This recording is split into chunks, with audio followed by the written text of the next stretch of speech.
할렐루야. 아멘.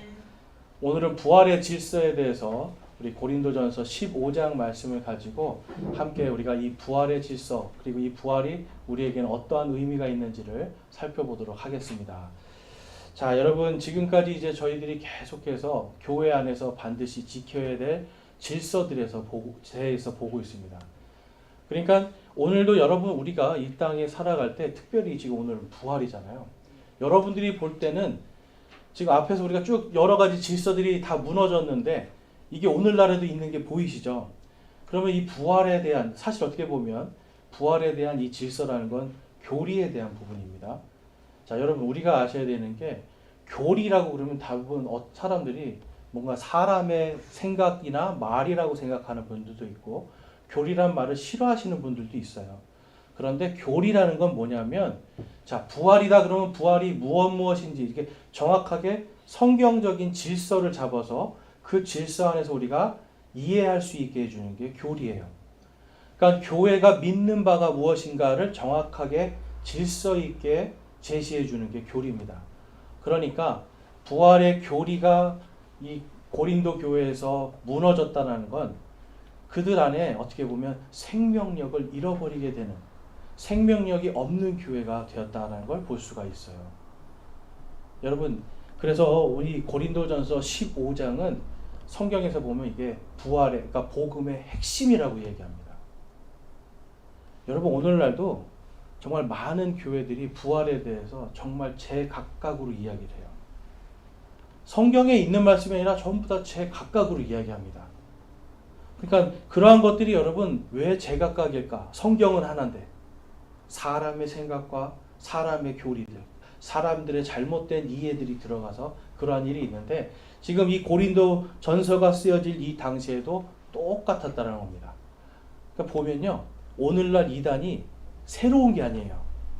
고린도 교회 시대 이 전서가 쓰여질 때도 똑같이 주장하는 자들이 있었다는 겁니다. 자, 먼저 그래서 우리가 이제 고린도 교회의 이 깨어진 질서들 지난주까지 좀 봤는데 살펴보면 먼저 교회의 남자와 여자의 직무의 질서에 대한 부분이었습니다. 제가 오늘 아침에 교회로 왔는데 교회 입구에 딱 이렇게 이런 책이 하나가 딱 있었어요. 그래서 이 책이 도대체 뭔가 봤더니 여기에 엘렌 G 화이트라고 하는 이 사람이 쓴 책입니다. 이것만 딱 봐도 이게 어디서 온 책인지 저는 딱 보여요. 이게 뭐냐면 제7일 안식일 예수재림교, 안식교라고 하죠, 흔히들. 자, 근데 여러분 보세요. 고린도전서에서 분명히 여자는 교회에서 가르치지 말라라고 기록되어 있죠. 근데 이 안식일교는 이 엘렌 G 화이트라고 하는, 화이트라고 하죠, 우리나라 말로 하는 이 여자분의 말을 듣고 생긴 게 여러분 안식일교예요. 물론 처음에는 남자 목사가 세웠지만 이들이 시한부 종말론 했다가 몇 월 며칠 날 이제 예수님 오시고 세상 종말 온다고 했다가 완전히 거짓말로 드러났거든요. 근데 엘렌 G 화이트라고 하는 이 여자가 내가 환상을 봤다, 꿈을 꿨는데 안식일이라는 그 10계명 중에 안식일을 거룩하게 지켜라, 여기가 반짝반짝 빛났다. 그러면서 이제 막 이 사람이, 이 여자가 자기가 대언자가 돼서 막 가르치니까 남자들이 그 밑에서 배우면서 여러분 이 안식일 교회라는 게 생기게 돼요. 여기에서 여러분 파생된 게 안상홍 증인회고, 안상홍 증인에서 여러분 생긴 게 요즘에 하나님의 교회, 어머니 하나님. 여러분 고린도 교회에서 하나님이 지금 남자와 여자의 직무를 정확하게 나눠주셨잖아요. 근데 이게 여러분 무너지니까 이렇게 여자분이 자기가 꿈에서 봤다고 자기 꿈 꾸고 자기 마음대로 쓴 교리를 가지고 여러분 이상한 이단 교리가 생기는 거예요. 그리고 지금 이제는 또 어머니 하나님 믿어야 된다고 하는 그걸로 파생됐죠. 여러분 중국에서 요즘에 우리나라 온 그 이상한 이단 중에는 또 여자 그리스도다 해서 여자가 자기가 예수다 그러면서 막 가르쳐요. 근데 이 모든 게 여러분 지금 오늘날에 이제 앞으로의 현상들입니다. 교리들과 이 모든 질서들이 다 무너지니까 사람들이 이 질서를 알지 못하니까 그냥 다 이단으로 넘어가고 이것도 괜찮은 것 같은데 그러는 거예요. 근데 여러분 괜찮은 게 아니죠. 거기로 가면 여러분 멸망이에요. 그 다음에 주의 만찬이나 만찬의 어떤 질서에 대한 부분을 저희들이 보았고요. 그래서 정확한 재료가 필요하고 주의 만찬에 참석하는 자격은 누구인가에 대해서 좀 살펴보았습니다. 또한 이 은사들이 전부 다 예수 그리스도의 몸된 이 지역 교회를 세우기 위한 것이다. 그래서 이제 이런 은사들의 질서에 대해서 배웠고 예언의 질서에 대해서도 좀 배웠습니다. 그러니까 예언이라는 건 대언이라고 하죠. 이것은 제가 계시라고 말씀을 드렸어요. 그래서 단순히 그냥 앞날을 내다보는 게 아니라 오늘 우리가 이제 배우는 이 부활에 대한 거 있죠. 이것도 하나님의 계시로 받아서 쓴 거거든요. 그러니까 초대교회 당시에 예언이라고 하고 대언이라고 하는 것은 전부 다 성경에 쓰여질 수 있는 계시의 말씀들이었습니다. 그래서 이것이 완성이 되면 어떻게 된다고 그랬어요? 이 모든 계시의 말씀이 완성이 되면 부분적인 예언들이 다 끝나고 또 그것을 외국어로 말하는 방언도 그칠 것이다. 성경이 말씀하셨잖아요. 그래서 제가 오늘날은 예언이나 대언이 더 이상 방언이 필요 없는 시대가 되었다라고 말씀드렸어요. 성경이 그칠 것이다. 이제는 더 이상 필요 없다라고 했는데 오늘날도 여전히 하는 사람들이 있다. 그렇다면 이제 그것은 성경의 질서에서 어긋난 겁니다. 그렇죠? 다음에 오늘은 이제 저희들이 부활에 대해서 부활의 질서에 대해서 좀 배울 건데요. 자, 여러분에게 부활은 어떤 의미입니까? 여러분들에게 예수님 부활하셨다. 그러면 어떤 의미가 여러분에게 있으세요? 승리. 또 뭐 한번 편하게 말씀해 보십시오. 승리도 있고요. 그렇죠? 부활은 승리다. 네. 막상 이제 우리가 부활하는데 또 참 이렇게 막상 말하려니까 잘 안 되죠. 네. 이게 뭐냐면 우리 머릿속에 이 부활에 대한 게 약간 체계가 정확하게 안 잡혀 있는 부분도 있어요. 그렇죠. 새로운 삶. 생명. 그렇죠.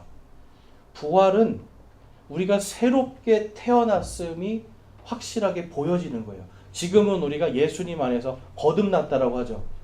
거듭났는데 여전히 우리 여러분 거듭난 모습 많이 보입니까? 조금 보입니까? 네.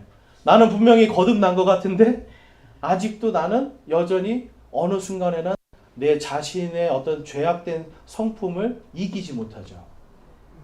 그래서 우리는요, 여러분 때로는 생각할 때 뭐 부활이 나에게 어떤 의미인가 생각해 봤을 때 그냥 내가 구원 받았구나 단순히 여기까지만 생각할 수 있어요.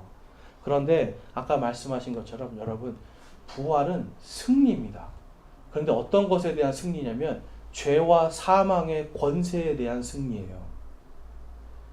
여러분 예수님을 믿고 내가 구원을 받고 부활의 권능이 들어오는 순간 우리 안에 하나님의 말씀으로 내 죄가 무엇인지 정확하게 볼 수가 있죠. 그런데 여러분 구원받은 상태에서의 죄를 보는 것과 구원받지 못한 상태에서 죄를 보는 것 무슨 차이가 있을까요? 내가 이미 내 죄가 예수님의 이 피를 통하여서 다 용서받았다. 나는 여전히 죄인이지만 다 용서받았다는 것과 또 하나는 내가 분명히 예수님의 이름으로 구원을 받은 것 같은데 죄를 지으면 다시 구원을 잃어버릴 수도 있다. 죄를 지으면 내 구원이 취소된다. 이 두 가지의 지금 믿음이 오늘날 존재하거든요.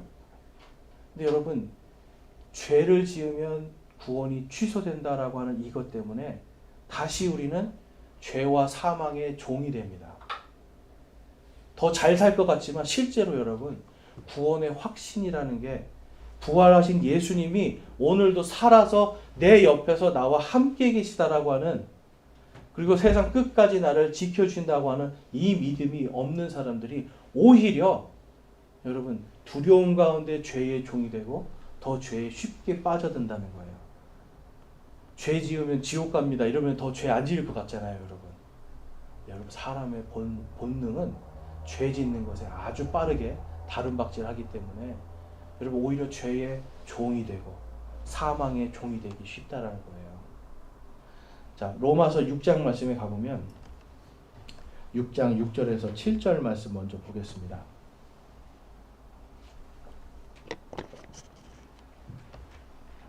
우리가 이것을 알거니와 우리의 옛사람이 그분과 함께 십자가에 못 박힌 것은 죄의 몸을 멸하여 이제부터는 우리가 죄를 섬기지 아니하게 하려 함이니 죽은 자는 죄로부터 해방되었느니라.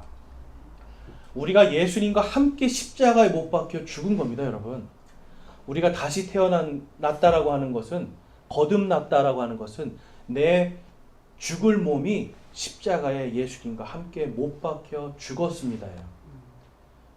그러니까 우리는 죄에서부터 여러분 이제 해방이 된 거죠. 죄에서 해방이 됐는데 계속해서 내가 죄를 지으면 구원받지 못할까 하는 거기에 내가 계속 사로잡혀 있는 거예요. 그러면 어떻게 됩니까?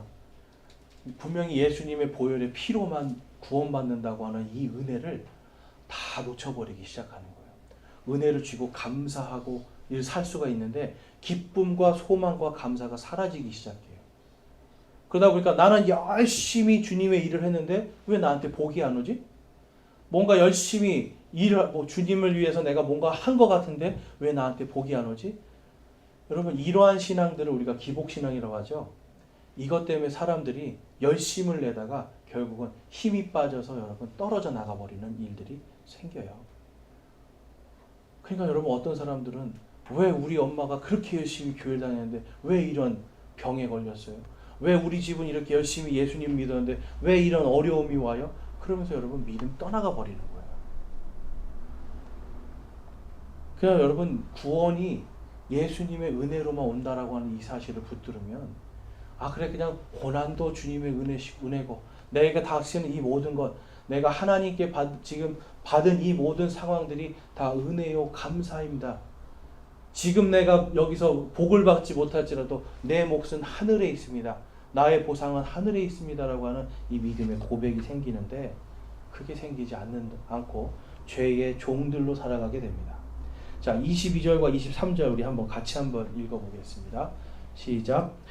그러나 이제는 너희가 죄로부터 해방되고 하나님께 종이 되어 거룩함에 이르는 너희의 열매를 얻었으니 그 끝은 영존하는 생명이니라. 죄의 삭은 사망이나 하나님의 선물은 예수 그리스도 우리 주를 통해 얻는 영원한 생명이니라. 아멘. 여러분, 영원한 생명이 필요한 것은 우리의 영이나 우리의 혼이 아니라 우리의 육신이에요. 우리의 이 멸망받을 죽을 수밖에 없었던 우리의 육신은 예수님과 함께 십자가에 못 박혔습니다. 예수님께서 나는 부활이요 생명이니 누구든지 나를 믿는 자는 죽어도 살겠고 누구든지 살아서 나를 믿는 자는 결코 죽지 아니하리라 약속하셨죠. 여러분, 그럼 이 죽는 것은 우리의 육신을 이야기하는 거고, 멸망받았던 우리의 육신이 이제는 하나님께 영원한 생명을 받았다. 이것은 우리의 죄의 삭이 다 지불되었기 때문에 그래요. 죄의 값이 다 지불됐으니 이제 더 이상 사망이라고 하는 이 굴레에서 우리가 거기서 살 필요가 없게 된 거예요. 죄 때문에 죽음이 들어왔거든요. 그런데 이 죄의 문제가, 죄에 대한 모든 값이 예수님의 피로 다 지불되었으니 우리는 여러분 석방된 겁니다.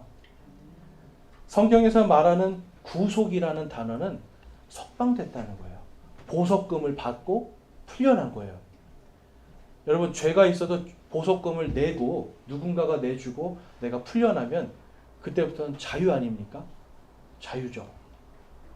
여러분, 저와 여러분은 이제 더 이상 죄와 사망의 종이 아니라 하나님의 종들이 된 거예요. 그래서 오늘 본문 말씀에 보니까 49절 50절에 보니까 우리가 땅에 속한 그 사람의 형상을 지닌 것 같이 또한 하늘에 속하신 그분의 형상을 지니게 되리라.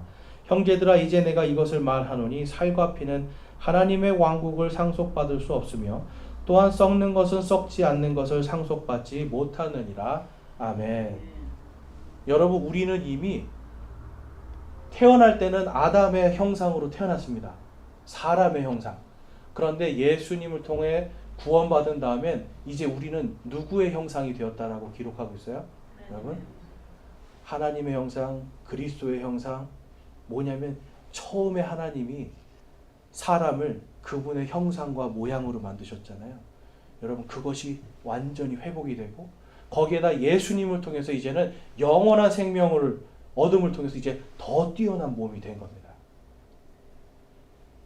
그 다음에 여러분 50절 보면 상속에 대한 말씀이 나와요. 상속. 하나님의 왕국은 결코 썩거나 사라지지 않는 영원한 왕국입니다. 그럼 여러분, 이 영원한 것을 상속받으려면 우리도 뭐가 돼야 돼요? 영원한 삶을 가져야 되는 거 아닙니까? 예를 들면 여러분 이렇습니다. 우리가 부모님께 상속을 받는데요. 땅을 상속받아요. 큰아들이 땅을 상속받았는데 큰아들이 죽었어요. 그럼 그 땅은 어디로 가요? 작은아들한테 가죠. 작은아들 갔는데 작은아들도 죽었어요. 그리고 후손이 없어요. 그럼 이 땅은 또 어디로 가요? 가까운 친족들에게 갑니다. 그런데 이 가까운 친족들에게 갔는데 가까운 친족들도 다 없어요. 그럼 이 땅은 어디로 가요? 우리나라 법에는 국가의 귀속이 됩니다, 여러분. 죽으면 상속이 없는 거예요, 여러분. 죽으면 상속이 없어요. 하나님의 왕국을 우리가 썩을 이 몸을 가지고 들어가요. 들어갔는데 죽으면 어떻게 돼요? 그 상속이 사라지는 거잖아요. 하나님은 여러분 그걸 원하시는 게 아니에요. 하나님의 왕국을 저와 여러분에게 영원히 상속해 주고 싶어 하세요. 그렇다면 우리를 뭘로 만드셔야 돼요? 영원한 상속자. 그런데 여러분 이것은 영적인 왕국이 아닙니다. 성경에 구약 성경에서 보고 이 모든 것이 영적인 이런 것이 아니라 실질적으로 우리 눈에 보이고 만져지며 우리가 느낄 수 있는 실제적인 하나님의 왕국을 말씀하고 있어요. 근데 여러분 오늘날 정말 어떻게 보면 어떤 분들은 이렇게까지 얘기하세요. 부활절이라는 걸 만들어서 1년에 한 번 부활 한 번 묵상하지 그 다음에 묵상 안 하게 되고 부활 노래 부활절 아닌 날 부르면 이상하게 느껴지고 이런 게 전부 다 잘못됐다 막 하면서 비난하시는 분이 있는데 여러분 정말 어떻게 보면 맞는 것 같아요. 일요일에 왜 예배 드리게 됐습니까 여러분? 안식교 여기 가면 이 사람들 일요일날 예배 드리면 지옥 간다고 그래요. 666 짐승의 표 받는 것처럼 지옥 간다고 그래요. 근데 우리는 왜 일요일날 예배 드립니까? 유대인들처럼 안식일 토요일날 드려야 되는데 여러분 시대가 이제 완전히 바뀌어진 거죠. 특별히 여러분 일요일은 예수님께서 부활하신 날이에요. 교회가 처음에 여러분 초대교회 때부터 일요일에 예배를 계속 드린 이유는 딱 한 가지입니다. 매주 일요일이 부활절인 거예요, 여러분. 나를 그냥 여러분 내 영과 혼이 그냥 천국 같습니다. 기쁨이다. 이게 아니라 내가 이제 부활할 것입니다라고 하는 이 소망과 기쁨이에요. 날마다 그들에겐 여러분 내가 영원한 생명을 받았다라고 하는 이것의 감사와 여러분 축복이 그들 안에 여러분 넘쳤던 겁니다. 그런데 이제 여러분 오늘날은 우리가 주일날 예배드리면서도 별로 부활에 대해서 생각 안 해요. 나의 구원보다는 오늘은 좀 어떤 찬양을 부를까? 저 찬양 불렀더니 내가 기분이 좋더라. 뭐 이런 것들이 있잖아요. 그러니까 예배가 어떤 나의 진정한 내 생명을 주심에 감사하기보다는 자꾸만 오늘 살고 있는 나의 만족을 위한 예배가 돼가고 있어요. 여러분 성경은 그것을 원하는 것이 아니라 저와 여러분이 진정으로 매주 일요일 예수님의 이 부활을 감사하고 서로가 서로에게 당신도 예수님 때문에 부활할 것이고 나도 부활할 것이고 우리가 나 하나님의 왕국의 상속자로 살 것이다라고 하는 이 모든 것에 감사로 우리가 예배를 드리는 겁니다. 그런데 고린도 교회에서는 여러분 그것이 안 된 거예요. 이들 안에는 여러분 다른 것들이 자꾸 들어오다 보니까 육신에 특별히 이들이 믿었던 게 지금 이들 안에 있었던 교리적인 문제가 무엇이었냐면 부활이 없다라는 거였습니다. 부활이 없다. 부활이 없다. 당시에 여러분 사람들은 이 영지주의라고 하는 문화 속에서 살았어요. 문화. 그러니까 우리나라에 여러분 왜 새벽 기도가 생긴 줄 아세요? 전 세계에서 여러분 교회가 그렇게 많은데 우리나라에만 새벽 기도가 있습니다. 자, 새벽 기도 해보신 분들 해보시니까 어떠세요? 힘들고 졸리니까. 근데 새벽 기도 해보니까 좀 뭔가 좀 좋죠. 아침에 예수님을 만나고 막 하니까 좋죠. 네. 기분도 상쾌해지고 그렇죠. 네. 자, 그럼요. 막 뭐 100일 새벽 기도 하고 요즘에는 이제 수능 앞두고 그런 거 하더라고요. 100일 특별 새벽 기도. 예. 근데 이제 이런 거 하면 뭔가 여러분 느낌이 뭔가 소원이 이루어질 것 같지 않으세요? 사실은 소원이 이루어질 것 같은. 여러분 이 문화는 뭐냐면 옛날에 우리의 할머니들, 그 위 할머니들이 새벽마다 뭘 했습니까, 여러분? 저 깊은 산 속에 가서 여러분 정한수 떠가지고, 아니면 우물에 있는 정한수 떠가지고, 비나이다 비나이다 우리 아이들 잘 되게 해주시고 무병무탈하게 해주십시오. 여러분 이거를 하는 문화 속에 선교사들이 있다고 왔는데, 복음을 전하니까 예수님을 믿었어요. 믿었는데도 새벽마다 가서 우물 앞에 가서 이러고 있는 거예요. 그러니까 선교사들이 안 되겠다. 이 사람들은 아무리 복음을 전해도 새벽에 이거 비나이다를 안 하면 마음이 편안하지 않구나. 그래서 차라리 교회 와서 비나이다 하라고 해서 생긴 게 여러분 새벽 기도예요. 문화적인 거죠. 근데 이제 이것을 우리가 잘 활용하면 새벽에 우리가 다른 것보다 하나님께 집중할 수 있는 감사와 은혜는 분명히 있어요.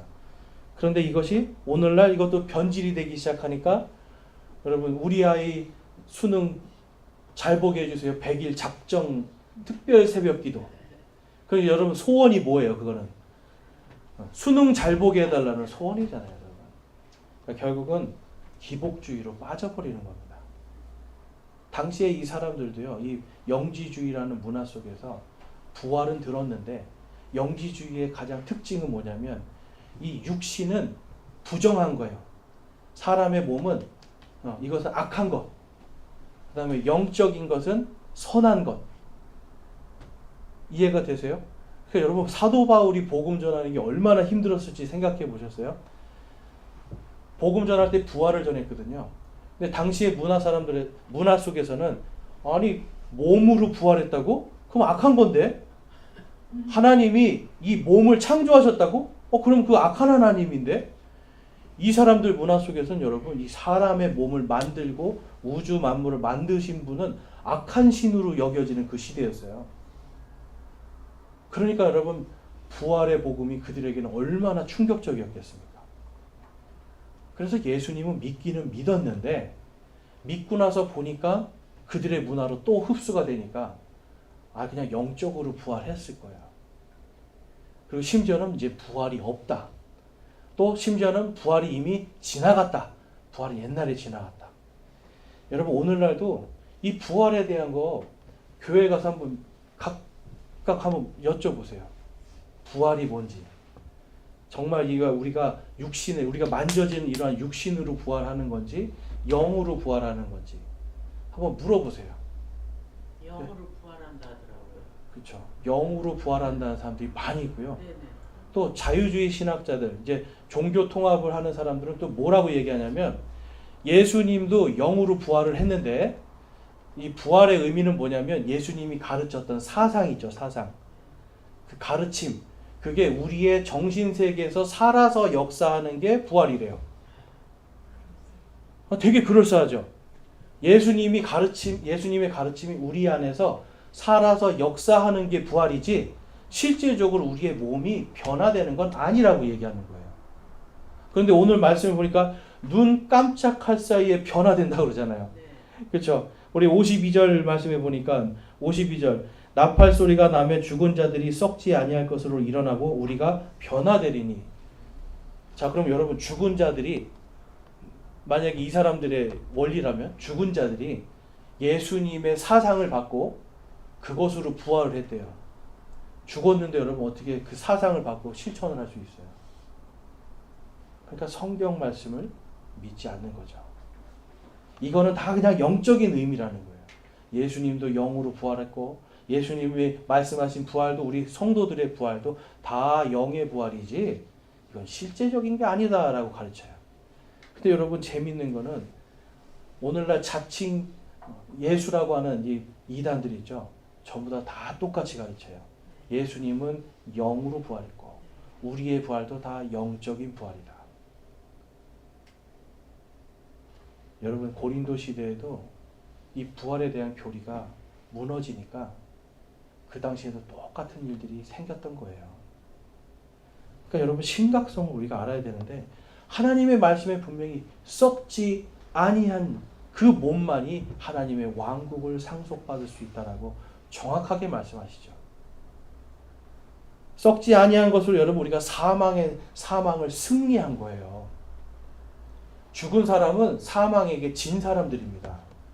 그런데 부활한 사람만이 예수님께서 잠자는 자들의 첫 열매로 부활하심을 통해 사망의 모든 권세를 깨뜨리셨잖아요. 이기셨잖아요. 그리고 이제 그 권능과 영광을 우리에게 주셨습니다. 그래서 여러분, 저와 여러분은 오늘 내 얼굴은 거울을 보면 쭈글쭈글해져도 내 안에 있는 속사람은 예수 그리스도와 함께 영광스럽게 날마다 새로워지고 있는 거예요. 그렇기 때문에 여러분, 여기서도 지금 말씀하고 있는 게 53절, 54절에 보면 이 썩을 것이 반드시 썩지 아니함을 입고 이 죽을 것이 반드시 죽지 아니함을 입으리로다. 그리하여 이 썩을 것이 썩지 아니함을 입고 이 죽을 것이 죽지 아니함을 입을 때에는 기록된 바 사망이 승리 가운데서 삼켜지리라 하신 말씀이 성취되리라. 구약부터 여러분, 구약 시대의 모든 구원의 조건은 내 영이, 내 혼이 천국에 가는 이 구원이 아니었어요. 구약 시대의 구원은 철저하게 나의 이 육신이 하나님의 영광을 입어서 영광이 나타나는, 만져지는 이 육신이 영원한 생명을 갖는 것이 구약에 말씀하는 구원이었습니다. 그러니까 여러분, 우리가 생각하는 저도 어릴 때 구원 그러면 다 죽어서 가는 천국, 예수천당, 불신지옥, 이거 하니까 전부 다 죽어서 가는 천당만 가려고 하는데, 그것이 아니라 살아서 오늘 나와 역사하시는 그 하나님을 만나게 해주는 게 부활이에요, 여러분. 자, 그래서 로마서 말씀에 가보면 로마서 14장 8절과 9절 말씀, 함께 한번 읽어보겠습니다. 시작. 우리가 살아도 주를 위해 살고 죽어도 주를 위해 죽나니 그러므로 살든지 죽든지 우리가 주의 것이로라. 이 목적을 위해 그리스도께서 죽으시고 일어나사 다시 살아나셨으니 이것은 그분께서 죽은 자와 산 자의 주가 되려 하심이니라. 아멘. 죽은 자에게도 예수님은 주가 되세요. 왜냐하면 이들을 다 살리실 것이기 때문에. 살아있는 우리에게도 예수님은 우리의 주님이 되시는 거예요. 왜냐하면 이미 우리의 생명이 누구 거기 때문에? 주님 것이기 때문에. 구약 성경에서도 하나님은 레위인들도 그렇고 이스라엘 백성들에게도 말씀하세요. 너희의 몫은 바로 나니라. 여러분의 몫은 누구세요? 우리가 받을 가장 큰 몫이 뭡니까? 하나님이에요. 여러분, 하나님보다 더 큰 거 받을 게 있으세요, 없으세요? 그거 받으셨습니까? 아니, 이미 다 받으셨어요, 여러분. 우리는 이미 하나님의 것이잖아요. 하나님을 이미 우리는 받았어요. 성령님을 받았잖아요. 그러니까 우리는 하나님의 것이고 우리의 몫은 하나님이에요. 그럼 여러분, 이걸로 만족하십니까? 이것에 만족하라고 부활의 지금 소망을 우리에게 주신 거예요. 여러분, 우리가 세상을 다 얻어도 죄와 사망을 이기지 못하면 끝나는 겁니다. 이 세상을 다 다스리는 수많은 제국의 왕들 보세요. 그들 다 어디가 있어요? 무덤에 가 있잖아요. 사망이 그들을 정복하였잖아요. 그런데 저와 여러분은 사망이 우리를 정복하지 못하는 사람들입니다. 그래서 여러분, 이 사도 바울도 모든 정복자들보다 우리가 더 복을 받았다고 이야기를 해요. 우리는 사망을 정복한 사람들이기 때문에. 그런데 그 사망은 나의 힘과 나의 선함과 나의 능력으로 정복했습니까? 우리가 예수 그리스도의 은혜로 부활의 옷을 입음을 통해서 그것을 정복하게 되는 거예요. 그래서 예수님은 말씀하시는 거예요. 마태복음 6장 33절 34절에 오직 너희는 첫째로 하나님의 왕국과 그분의 의를 구하라. 그리하면 이 모든 것을 너희에게 더하시리라. 그러므로 내일을 염려하지 말라. 내일이 자기 것을 염려할 것이요 그날의 악은 그날에 족하니라. 아멘. 하나님의 왕국과 의를 구하는 것이 내가 살든지 죽든지 주를 위해서 살고 주님을 위해서 내가 죽고 하는 이 모든 것, 실질적인 나의 삶을 이야기해요. 여러분, 부활이라는 건 내가 죽어서 그 다음에 예수님 오실 때 받는 이 부활, 그때는 완성돼요. 우리의 모든 구원이. 그렇지만 하나님은 지금부터 우리가 주님과 함께 살든지 죽든지 하기를 원하시는 거예요. 그러니까 하나님은 나의 몫입니다. 하나님만으로 내가 만족합니다. 예수님만으로 만족합니다. 내가 구원받고 이제 부활할 것이 내게 기쁩니다. 그럼 어떻게 돼요? 항상 기뻐할 수 있죠. 내가 오늘 불행하고 힘든 일이 있어도 하나님께서 주신 나의 그 몫이 나 하늘에 기다리고 있어. 그럼 어떻게 돼요? 그걸 소망하며 기도할 수 있잖아요. 그 다음에 여러분 모든 것에 감사할 수 있게 되는 거예요. 지금 여러분 부활이라는 것이 우리에게 항상 기뻐하고요. 쉬지 않고 소망으로 기도하고 모든 것에 감사할 수 있는 진정한 그리스도인의 삶을 살 수 있게 해주는 것이 부활의 권능입니다. 그러니까 여러분 죄의 종이 되거나 세상의 종이 되는 것이 아니라 하나님의 왕국을 먼저 생각하는 거예요. 그거 여러분 상속받기로 정해졌죠. 저와 여러분이 예수님 믿는 순간 하나님의 왕국을 상속받기로 정해졌잖아요. 그러니까 세상에서 어려움이 있어도 뭔가 억울함이 있고 괴로움이 있어도 내가 그거 상속받을 사람이야. 누군가 나에게 나는 돈이 많다고 나는 힘이 세다고 막 여러분 뻐기고 그러면 어때요? 열등감으로 살아야 돼요? 우린 열등감이라는 거 여러분 벗어버려야 돼요. 나는 하나님의 왕국을 상속받을 사람이야. 너 아무리 그렇게 까불어도 내가 너보다 더 받을 수 있어. 아니면 그 사람이 예수님을 믿지 않는다면 정말 여러분 당신 이거 아무리 지금 자랑해도 이거 다 썩어지고 없어질 것이잖아. 영원한 것을 받아라. 나는 영원한 것을 받았도다라고 하는 이 자신감이 있어야 돼요. 그래서 예수님이 말씀하시는 거예요. 첫째로 우리의 생각과 모든 것의 첫째로 하나님의 왕국을 구하라. 그 다음에 그분의 의를 구하라는 게 뭡니까? 의를 구하라. 하나님의 여러분 곧바름이에요. righteousness는 곧바른 거. 말씀에 곧바른 거 따라가라는 거예요. 여러분 때로는 성경 말씀에 있는 것을 따라가려고 하니까 세상 삶을 할 수가 없을 때가 있잖아요. 이거 하면은 내가 사회에서 내가 뭐 할 수 없는데 내가 손해를 보는데 근데 여러분 내가 손해보는 것과 하나님의 의를 따라가는 것 둘 중에 어떤 거 선택하셔야 돼요? 의를 따라가는 거예요. 손해봐도 돼요 여러분. 왜냐하면 그 다음 말씀이 중요하죠. 여러분 그리하면 이 모든 것을 너희에게 더하시리라. 내 몫은 하나님밖에 없습니다 라고 한다면 세상에서 여러분 손해봐도 괜찮아요. 여러분 좀 뭘 잃어도 괜찮아요. 내 몫은 하나님이 정해 놓으셨기 때문에 그게 더 큰 거 아닙니까 여러분?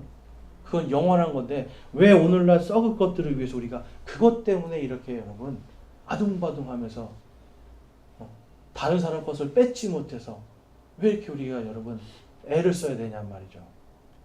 부활이라는 건 여러분 우리가 하나님의 왕국과 그분의 의를 구하는 여러분 이 질서를 잡아주는 겁니다. 여러분 그러니까 부활이 얼마나 중요한지 아시겠죠? 그래서 여러분 구약 시대의 인물들이 대부분 전부 다 바로 생명의 이 부활을 소망하면서 고통 중에서 하나님을 바라보고 있었어요. 성경에 보면 고통, 괴로움 그러면 제일 먼저 떠오르는 인물이 욥입니다, 여러분. 자, 욥이 다음과 같이 자신의 부활을 소망하며 기도하는 걸 볼 수가 있어요. 욥기 19장 25절 27절을 말씀 우리 같이 한번 읽어보겠습니다.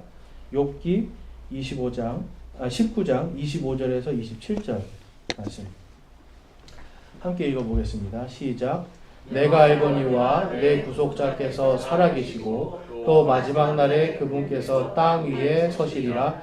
내 살갗의 벌레들이 이 몸을 멸할지라도 내가 여전히 내 육체 안에서 하나님을 보리라.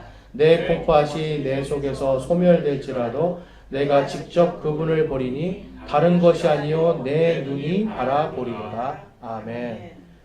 내 몸이 벌레들이 다 내 몸을 멸할지라도 내 구속자께서 살아계시고 마지막 때 그분이 이 땅 위에 서시는 그날 나는 영으로 보는 것이 아니라 내 육체 안에서 주를 보리라.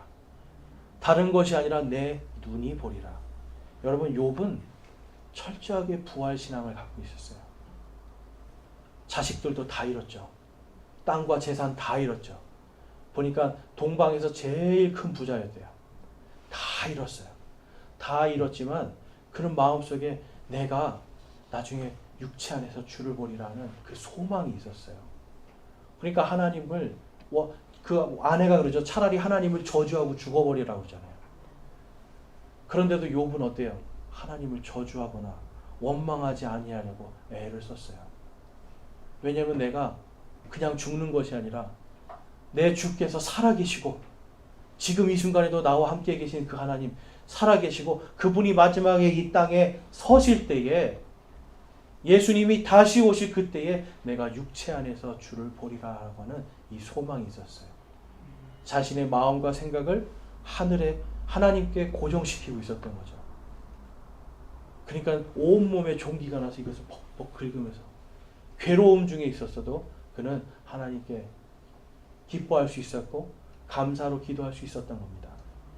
다음에 시편에 보면 여러분 시편에서 다윗은 또 이렇게 기록을 하고 있습니다. 16편 10절 이는 주께서 내 혼을 지옥에 남겨두지 아니하시고 주의 거룩한 자가 썩음을 보지 아니하게 하실 것이기 때문이니이다.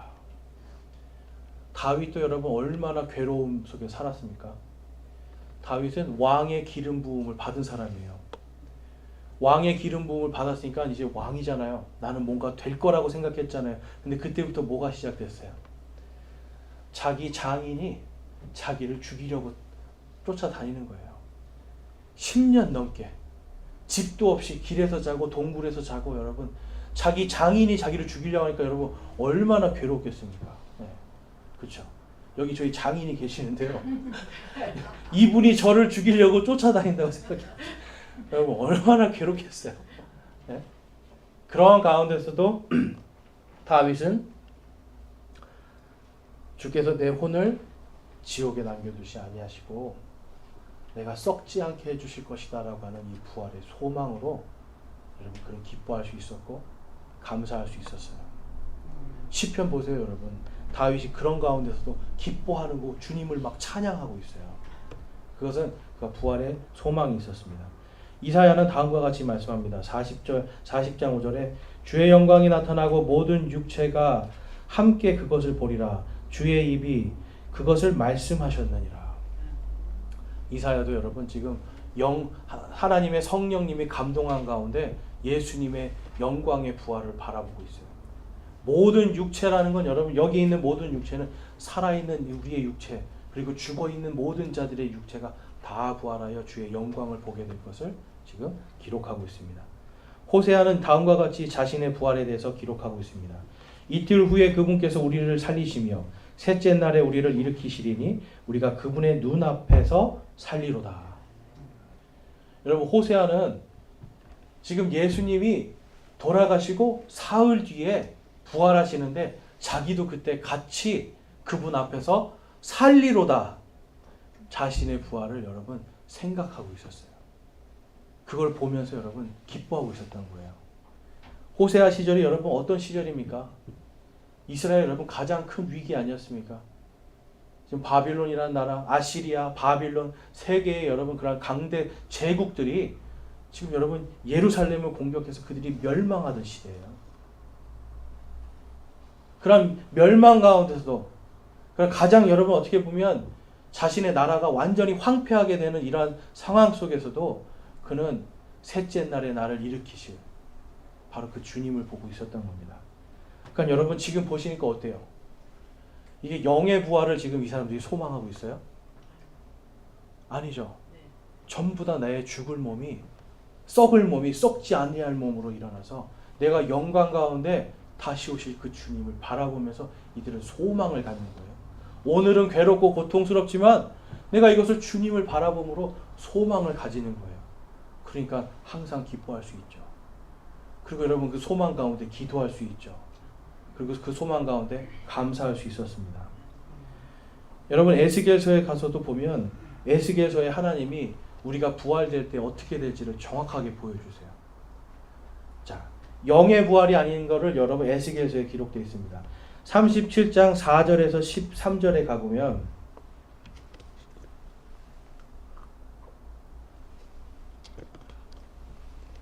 그분께서 다시 내게 이르시되 이 뼈들 위에 대언하고 그것들에게 이르기를 오 너희 마른 뼈들아 주의 말씀을 들으라. 주 하나님이 이 뼈들에게 이같이 말하노라. 보라 내가 숨을 너희 속에 들어가게 하리니 너희가 살리라. 내가 너희 위에 심줄을 두고 너희 위에 살이 생기게 하며 너희를 살갗으로 덮고 너희 속에 숨을 넣으리니 너희가 살리라. 또 내가 주인 줄을 너희가 알리라 하라. 죽어있는 마른 뼈들에게 지금 하나님께서 말씀을 하시면 그 뼈들이 뼈 위에 힘줄이 돋는데요. 그 힘줄에 여러분 살은 근육을 이야기하는 겁니다. 힘줄과 근육이 생기고 근육이 생긴 위에 살갗을 덮으시겠대요. 그러니까 여러분 이것은 지금 뼈들에게 이야기하는 거잖아요. 마지막 때 이스라엘 백성들을 그들에게 육적으로 그들을 다 부활시킬 것을 지금 예언해 주고 계시는 거예요. 그 다음에 계속 보겠습니다. 7절 이제 내가 명령받은 대로 대언하니 내가 대언할 때에 시끄러운 소리가 나며 보라 흔들림이 있고 그 뼈들이 함께 와서 뼈마다 자기 뼈에 이르더라. 내가 또 보니 보라 힘줄과 살이 그 뼈들 위에 생기며 그것들 위에 살같이 덮였으나 그것들 속에 숨은 없더라.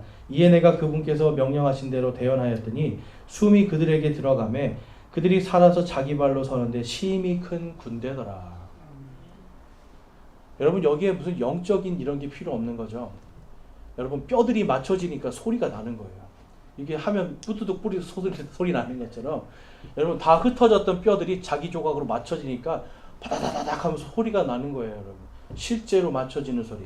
거기에 힘줄이 생기고 근육이 생기고 살갗이 덮이고 그리고 하나님의 이 생명의 숨이 들어가니까 육신종의 완전한 군대로 딱 서는 겁니다. 여러분 이 지금 에스겔의 대언에서도 지금 하나님은 이스라엘에게 약속하시는 거예요. 마지막 때 예수님께서 메시아께서 이 땅에 서시는 그날 너희의 흩어졌던 뼈들이 다 모여질 것이고 너희의 사라졌던 힘줄과 근육과 살갗이 다시 다 붙고 내가 거기에 생명의 숨 바로 성령님을 통하여서 너희를 영원한 생명을 주겠다라고 너희에게 영원한 생명을 주겠다고 약속하시는 거예요. 자, 그래서 37장 에스겔서 37장 13절, 12절, 13절에 보면 왜 그렇게 하시는가 기록되어 있습니다. 오 내 백성아 내가 너희 무덤들을 열고 너희를 너희 무덤들에서 데리고 올라갈 때에 내가 주인 줄을 너희가 알리라. 또 내가 내 영을 너희 속에 두어 너희가 살게 하고 너희를 너희 땅에 두리니 나 주가 그것을 말하고 그것을 이행한 줄을 그때 너희가 알리라. 주가 말하노라 하라. 여러분 부활을 왜 하시냐면 이스라엘 백성에게도 예수님의 부활을 통해서 아 이분이 정말 주님이구나를 알게 하는 거예요. 여러분 예수님이 영으로 부활했어요. 만약에 영으로 부활해서 보이지 않아요. 그러면 이 사람들이 어떻게 예수님이 주님이신 줄 알 수 있어요? 알 수가 없는 거잖아요.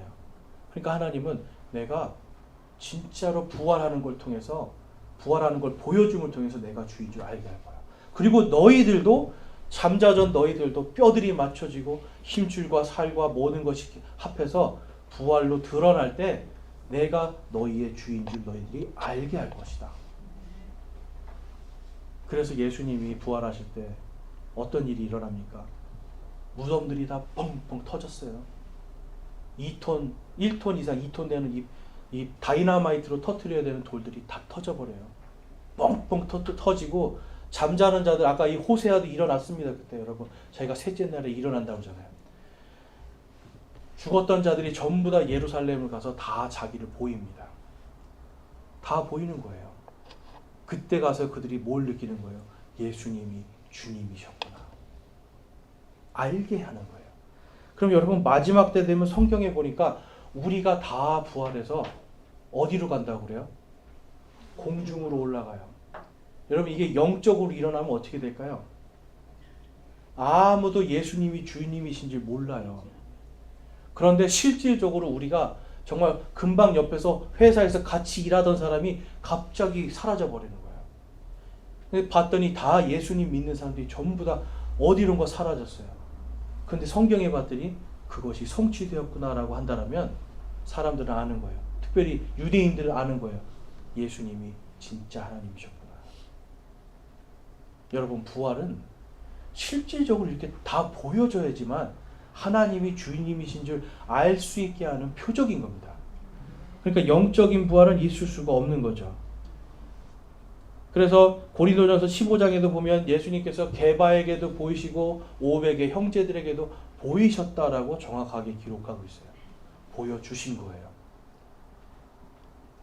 베드로도 그 다음에 변하고요. 제자들 다 변하잖아요. 예수님을 위해서 자신의 목숨을 바칠 수 있는 자들이 됩니다. 왜냐하면 하나님의 왕국과 그분의 의를 구하기 시작했기 때문에. 오늘 본문 말씀에 52장에 보면 나팔 소리가 나며 죽은 자들이 썩지 아니할 것으로 일어나고 우리가 변화되리니 라고 말씀하고 있어요. 나팔 불 때 여러분의 이름을 부르실 겁니다. 만약에 여러분 제가 죽어서 땅속에 가서 흙이 돼서 제 뼈들이 다 사라진다면 나팔 불 때 이리 올라오너라 누구야 이리 올라오너라 그러면 어떻게 되는 거예요? 흩어졌던 내 뼈들이 다 맞춰지고 힘줄과 살과 살같이 입혀지고 성령의 숨이 들어오심을 통해 내가 영원한 삶을 얻고 부활하는 거예요. 여러분, 부활의 질서는 여러분 여기 보니까 죽은 자들이 먼저 일어나야 돼요. 오늘날도 많은 사람들이 부활은 이미 지나갔다라고 이야기하는 사람들이 있어요. 여러분, 근데 부활이 지나간 게 아니라 죽은 자들이 일어나야 된다니까요. 먼저. 이게 부활의 순서입니다. 그래서 데살로니가 전서에도 가보면 이 고린도전서 15장이랑 연결되는 말씀이 있어요. 자, 16절에 보면 주께서 호령과 천사장의 음성과 하나님의 나팔소리와 함께 친히 하늘로부터 내려오시리니 그리스도 안에서 죽은 자들이 먼저 일어나고, 먼저 일어나는 게, 죽은 자들이 먼저 부활해서 일어나는 게 진짜 부활입니다. 그러니까 죽은 자들이 일어나지 않고 이제 성경에 보면 적그리스도가 마지막 때 부활을 흉내내요. 머리를 크게 다치고 죽은 것 같았으나 다시 살아나는 요게 성경에 기록되어 있거든요. 부활을 흉내내요. 근데 여러분, 그게 진짜 부활이 아닌 게 되는 게 죽은 자들이 먼저 일어나야 되는 거예요. 죽은 자들이 먼저 일어나고 그 다음에 살아있는 우리가 다 부활해서 어디로 가야 됩니까? 공중에서 주를 보리라. 여러분, 당시에도 사람들은 부활이 이미 지나갔다, 끝났다, 부활은 없다 하면서 지금이 성경에서 말씀한 환난기다, 지금이 고통을 받는 그 시기다. 그래서 목베임 당하고 뭔가 착한 일을 해야 구원받는다, 뭔가 깨달음을 얻어야 구원받는다, 이렇게 가르치는 이단들이 있었어요. 그런데 여러분, 그거를 정확하게 질서를 잡아주는 거예요. 죽은 자들이 먼저 일어나고 살아있는 너희들이 그 다음에 순식간에 변화되어서 공중에서 주님을 만날 때 이것이 진짜 부활이다라고 말씀하는 거예요. 그러니까 여러분, 이거 질서를 말씀해 주시면서 사람들이 불안에 떨고 있었거든요. 내가 부활 안 되면 어떡하지? 구원 못 받으면 어떡하지? 불안에 떨고 있으니까 정확하게 순서를 가르쳐 주시면서 마지막에 그러므로 이 말씀들로 서로 위로하라. 아직 그때가 아니라는 거죠. 그리고 이미 우리는 구원 받았다는 걸 말씀하고 있어요. 그래서 5장 데살로니가전서 5장 9절과 10절 말씀인데요. 같이 한번 읽어보겠습니다. 시작. 하나님께서는 우리를 진노에 이르도록 정하지 아니하시고 우리 주 예수 그리스도로 말미암아 구원을 받도록 정하셨느니라.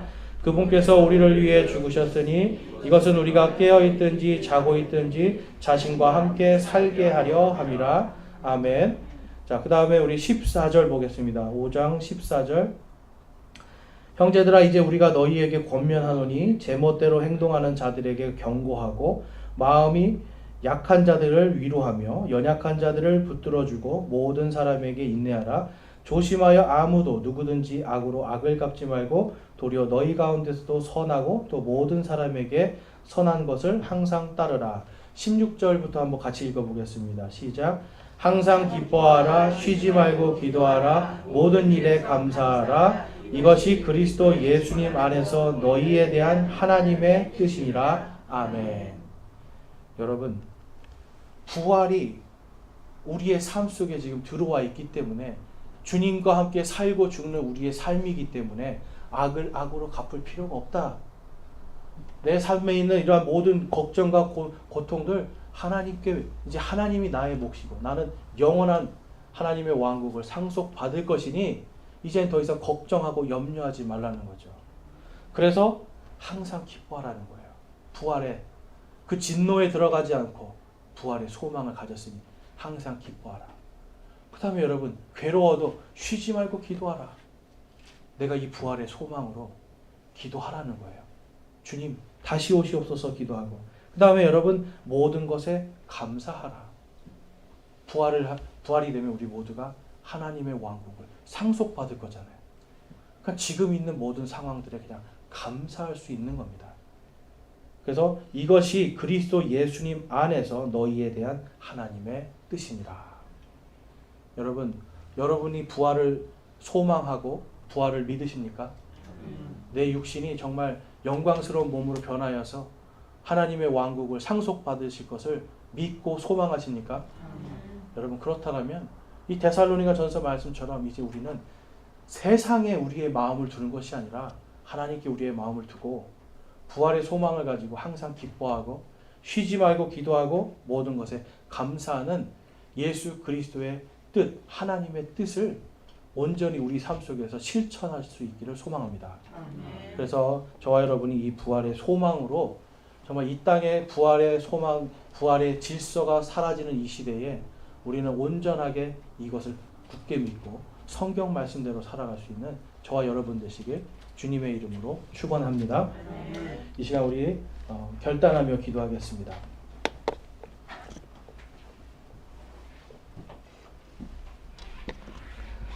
우리 결단하면서 기도하실 때 오늘 본문에서 우리가 땅에 속한 그 사람의 형상을 지닌 것 같이 또한 하늘에 속하신 그분의 형상을 지니게 되리라 라고 말씀하고 있습니다. 여러분, 우리는 과연 무엇을 소망하고 있습니까? 나의 소원 성취를 위해서 하나님을 믿고 있습니까? 아니면 부활의 영광과 부활의 기쁨, 그것을 내가 감사함으로 신앙생활을 하고 있습니까? 이 시간 우리의 신앙생활을 점검하기 원하고요. 또한 내 안에 아직도 예수님의 그 부활하신 그 생명력이 없이 내가 살든지 죽든지 주를 위해서 사는 것이 아니라 나만을 위해서 살고 있습니다. 주님 용서하여 주시고 이제는 주님을 바라보면서 하나님의 왕국과 하나님의 의를 바라는 삶으로 살기를 소망하고 결단합니다라고 이 시간 기도하기 원합니다. 기도하겠습니다.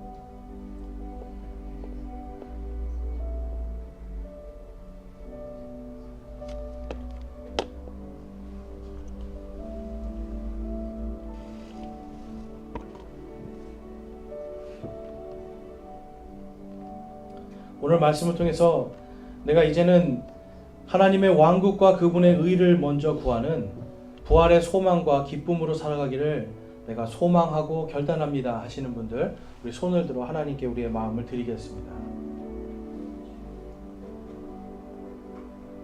감사합니다. 손 내려주시고요.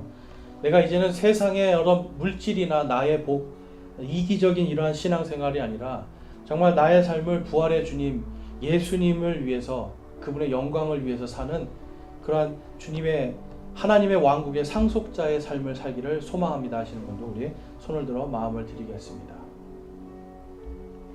감사합니다. 손 내려주시기 바랍니다. 부활의 영광과 소망이 여러분 안에 충만하게 역사하시고 주님의 기쁨과 감사와 소망이 풍성하게 열매 맺기를 주님의 이름으로 축원합니다.